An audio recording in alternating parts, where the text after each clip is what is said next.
Bismillahirrahmanirrahim. Assalamualaikum warahmatullahi wabarakatuh. Perkenalkan, nama saya Zul Sawabi dari Fakultas Humaniora jurusan Bahasa dan Sastra Arab.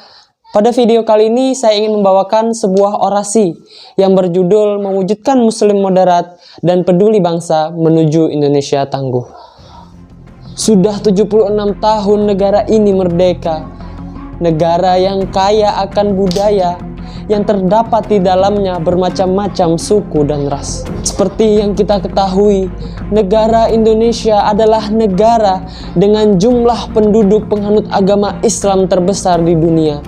Meskipun letaknya yang jauh dari negeri-negeri di Jazirah Arab yang mayoritas penduduknya adalah Muslim, justru Indonesia dikenal sebagai negara dengan penduduk beragama Islam terbanyak nomor 1 di dunia. Bahkan diperkirakan penduduk Muslim di Indonesia mencapai 229 juta jiwa. Jumlah ini mencapai 87,2% dari total populasi tanah air dan 13% dari total populasi Muslim yang ada di seluruh dunia. Sebelum kita masuk ke inti, saya ingin bertanya, apa sih moderat itu? Dalam Kamus Besar Bahasa Indonesia, moderat memiliki dua arti. Arti pertama dari kata moderat sendiri ialah selalu menghindari perilaku atau pengungkapan yang ekstrim. Dan yang kedua ialah berkecenderungan ke arah dimensi atau jalan tengah. Dan perlu diketahui juga, moderat adalah sikap keberagaman yang harus dimiliki oleh setiap individu Muslim, yaitu sikap mengambil jalan pertengahan di antara dua pemikiran yang ekstrim. Dan tujuan dari sikap tersebut ialah hadirnya keharmonisan di dalam kehidupan kita sebagai seorang Muslim.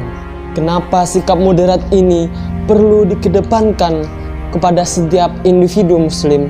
Karena banyak munculnya berbagai aktivitas dan gerakan yang mengatasnamakan Islam tetapi bertentangan dengan citra dirinya sendiri sebagai seorang Muslim. Dan faktanya, Islam adalah agama yang selalu mengedepankan rasa sikap menghormati dan saling membantu. Karena sejatinya semua agama pasti mengajarkan kebaikan.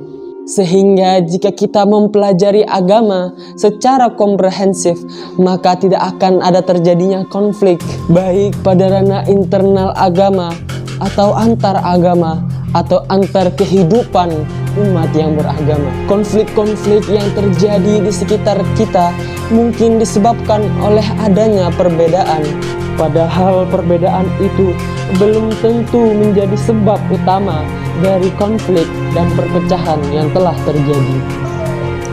Justru perbedaan inilah yang akan melahirkan keberagaman dan sikap toleransi antara satu sama lain.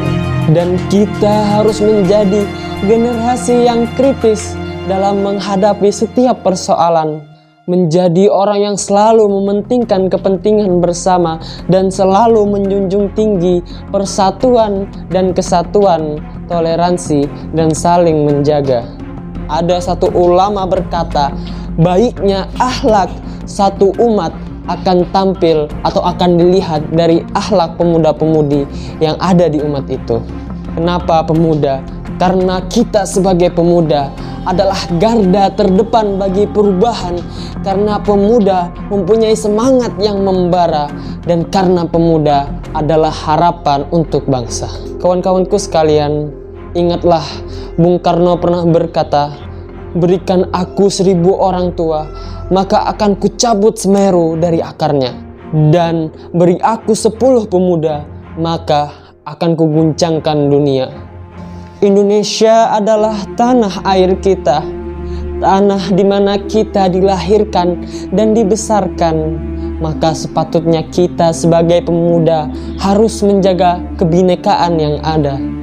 Marilah kita menyatukan barisan untuk menghadapi setiap persoalan dan masalah yang akan datang. Dan Islam juga diajarkan al-amru bil ma'ruf wan nahyu 'anil munkar, yaitu mengajak atau menyuruh dalam kebaikan dan melarang dari sesuatu yang tidak baik. Karena itu, semangat keislaman ini sama dengan semangat kebangsaan. Berhentilah melihat perbedaan dan selalu berbuat baik tanpa harus saling membenci dan menjatuhkan.